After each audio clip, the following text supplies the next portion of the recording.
30 de março de 2008, Grande Prêmio da Malásia. É a segunda corrida da temporada e a lembrança de 2007 ainda está fresca. A lembrança de meses atrás, quando na última corrida Lewis Hamilton perdeu o campeonato mundial por apenas 1 ponto. No entanto, na Austrália, no Grande Prêmio de 2008, sua resposta veio: vitória de Lewis Hamilton na primeira corrida do ano. Por isso, na Malásia, a Ferrari precisava reagir, e reagiu. Felipe Massa conquistou a pole position. Assim, o campeonato começou a tomar forma, enquanto a rivalidade entre Ferrari e McLaren estava mais intensa do que nunca. Hamilton buscava revanche depois do desastre do ano anterior. Raikkonen queria mostrar que seu título não tinha sido pura casualidade. E Massa, à frente do grid, tentava entrar na briga. Tudo parecia girar em torno do campeonato. Mas naquele fim de semana aconteceu algo que ofuscou completamente tudo o que acontecia na pista. Uma manchete apareceu na mídia britânica. Não falava de nenhum piloto, não falava de nenhuma equipe, falava do presidente da FIA, o homem mais poderoso do esporte, e a acusação era devastadora. Ele havia participado de uma orgia sadomasoquista com temática nazista, acompanhado de várias prostitutas. Em questão de horas, seu nome estava em todos os meios de comunicação internacionais. A conversa parou de focar no campeonato, e pela primeira vez em anos, não se perguntava mais quem ganharia o título. Era-se o homem que assinava os regulamentos, que impunha sanções, que decidia sobre a segurança dos pilotos, podia continuar no cargo depois de algo assim. Porque se ele caísse, não era só um nome, era o poder que sustentava a Fórmula 1 e, pela primeira vez em muito tempo, esse poder estava em perigo. Hoje vou te contar tudo o que aconteceu em torno da acusação mais grave da história, feita por um dos homens mais importantes, mas também mais polêmicos, que já passaram pela Fórmula 1. Vou te contar o escândalo que quase destruiu a FIA, e fica até o final, porque tudo terminou da forma mais trágica que ninguém esperava. O homem no centro da tempestade era Max Mosley. Desde 1993, ele era quem regulava a Fórmula 1 e o automobilismo mundial. E esse não era um cargo simbólico, mas possivelmente o mais importante de todo o automobilismo. A FIA decidia regulamentos técnicos, sanções esportivas, homologações de circuitos, mudanças normativas que podiam alterar campeonatos inteiros, e o presidente tinha influência direta sobre todas essas decisões. Mosley estava no poder há mais de 15 anos. Havia disputas internas com equipes, confrontos políticos com fabricantes e pressões comerciais cada vez maiores. Além disso, ele não era um dirigente neutro, era um dirigente político. Sua relação com Bernie Ecclestone, presidente e diretor executivo da Fórmula 1 Management, foi fundamental para a consolidação do modelo moderno do esporte. E enquanto Bernie Ecclestone negociava contratos de televisão, Mosley blindava o marco regulatório. Um cuidava dos negócios enquanto o outro da autoridade, do paddock. Porque apesar de ter tomado decisões incômodas, por outro lado, Mosley era um homem casado há quase 50 anos e tinha filhos. E embora sua vida privada até então não fizesse parte do debate público nem tivesse sido relevante, tudo estava prestes a mudar radicalmente.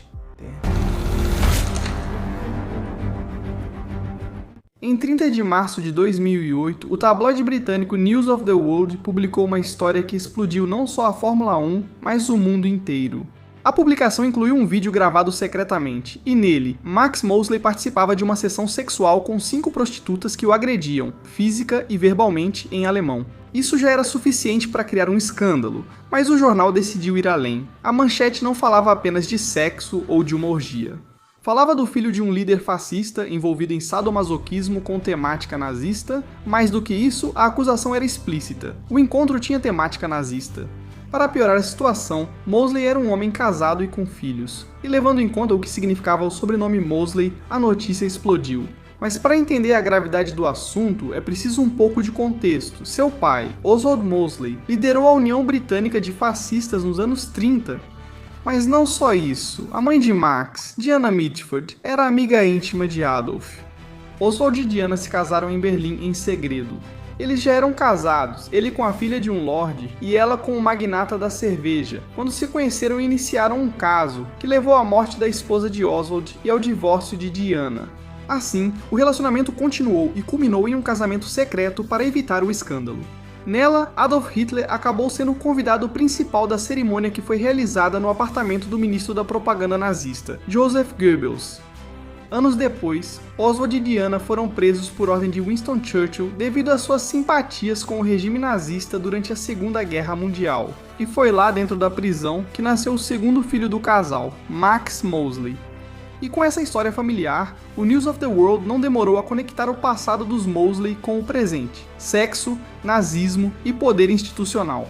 As imagens circularam imediatamente e trechos do vídeo foram reproduzidos e comentados na mídia internacional. Dessa forma, o escândalo deixou de ser britânico em questão de horas e se tornou mundial.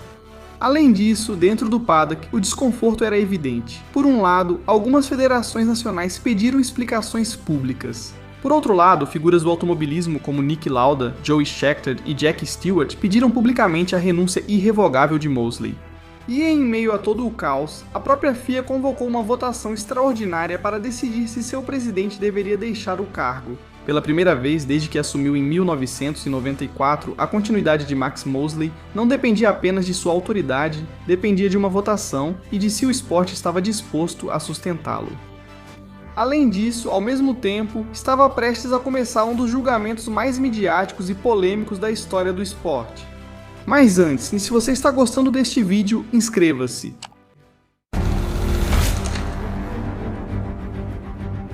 Max Mosley não renunciou, também não pediu desculpas. Em vez disso, denunciou o News of the World e levou o caso aos tribunais. O mais incrível é que o processo não foi por difamação, mas sim por invasão de privacidade. Mosley não negou que havia participado de práticas sexuais com 5 prostitutas. Pelo contrário, ele se mostrou completamente indignado e disse que, ao tornar o ocorrido público, sua intimidade foi violada. Assim, o caso chegou ao Tribunal Superior de Londres, e ali, pela primeira vez, a história deixou de ser apenas uma manchete. O tribunal analisou o vídeo completo, não os trechos editados que o jornal havia publicado. Ouviu depoimentos e analisou o contexto. Finalmente, confirmou-se que a sessão sexual realmente havia ocorrido. No entanto, o veredito foi de que ela foi privada, consensual entre adultos e que não era ilegal. Mas apesar disso, o ponto central era outro: a acusação de nazismo. O The News of the World baseou sua defesa em 3 partes. Primeiramente, havia elementos nazistas envolvidos. Em segundo lugar, que o cargo público de alto perfil de Mosley implicava que ele tinha a responsabilidade de se comportar de determinada maneira, e que expô-lo era de interesse público. E em terceiro lugar, que existia um elemento de criminalidade, porque em uma cena Mosley sangrou depois de ser chicoteado e esse ato de violência era ilegal. Mosley zombou dessa sugestão dizendo que a dor era prazerosa e disse: "Eu preferiria fazer isso do que, por exemplo, pular em uma piscina de água fria." Além disso, ele dizia surpreso que seu segredo tivesse vindo à tona. Pratico sadomasoquismo há 45 anos e nunca houve o menor sinal de que isso fosse se tornar público. E se não fosse por subornos e atos ilegais, isso não teria vindo à tona. Adicionalmente, em sua defesa, Mosley disse que a cena estava em alemão porque ele sabia falar o idioma e porque uma das mulheres envolvidas, conhecida no tribunal como Mulher B, era alemã. Finalmente, o juiz foi claro em sua sentença. Não havia nenhuma pruebas suficientes para sostener que la reunión tuviera temática nazi. Tampoco se demostró que se hubiera recreado una escena de campo de concentración, ni se probó intención de glorificar ni trivializar el nazismo. Por ello, el tribunal concluyó que el periódico había exagerado. De esa forma, Mosley ganó el caso y recibió una indemnización de 60.000 libras por invasión de privacidad. Legalmente, la acusación que había causado el escándalo no quedó respaldada. Sin embargo, fuera tribunal, o dano já estava feito.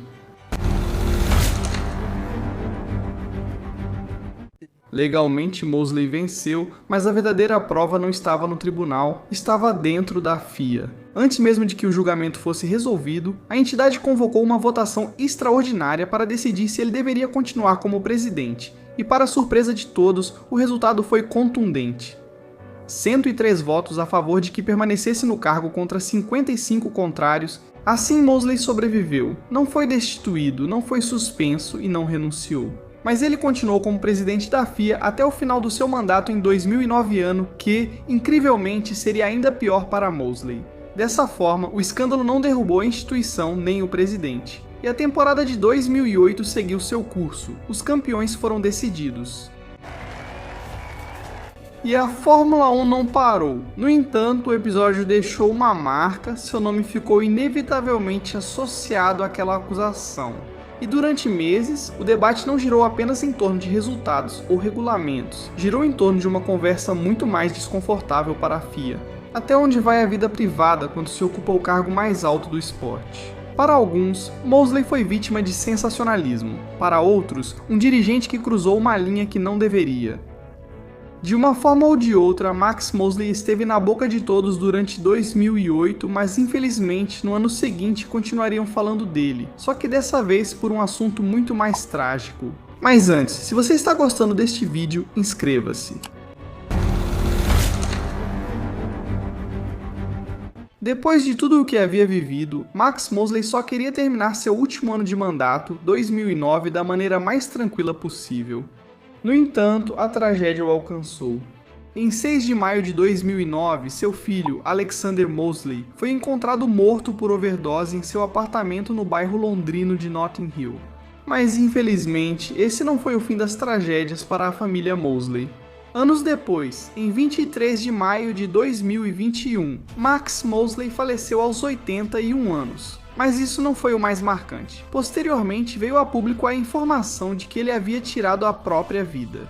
Meses após seu falecimento, o Tribunal Forense de Westminster informou que Mosley havia compartilhado seus planos, teve uma última refeição com sua esposa e deixou um bilhete antes de cometer suicídio. A legista principal concluiu que se tratou de um suicídio e afirmou que estava convencida de que Mosley tinha a intenção clara de tirar a própria vida. Em 2019, Mosley foi diagnosticado com linfoma difuso de grandes células B, um tipo de câncer que afeta o sistema imunológico. Depois de esgotar todas as opções de tratamento, os médicos disseram que ele tinha uma expectativa de vida muito limitada e foi transferido para cuidados paliativos. Na noite anterior à sua morte, ele ligou para seu assistente pessoal para contar sua decisão, e embora tenham tentado fazê-lo mudar de ideia, ele já havia tomado uma decisão firme. No dia seguinte foi encontrada a nota de suicídio. A causa da morte foi um ferimento por arma de fogo. A legista acrescentou que o câncer foi um fator determinante e que Mosley não teria tomado essa decisão se não estivesse sofrendo com a doença terminal. Assim foi o fim de Max Mosley, um dos personagens mais polêmicos da história da Fórmula 1 e do automobilismo, mas a categoria não foi marcada apenas por controvérsias de seus dirigentes, e sim também pelas de seus pilotos. Escándalos de espionaje, relaciones amorosas con menores de edad y racismo e homofobia são apenas algumas das polêmicas protagonizadas por alguns deles. Então assista a este vídeo se quiser conhecer os 15 pilotos mais polêmicos da história da Fórmula 1 e todas as suas controvérsias.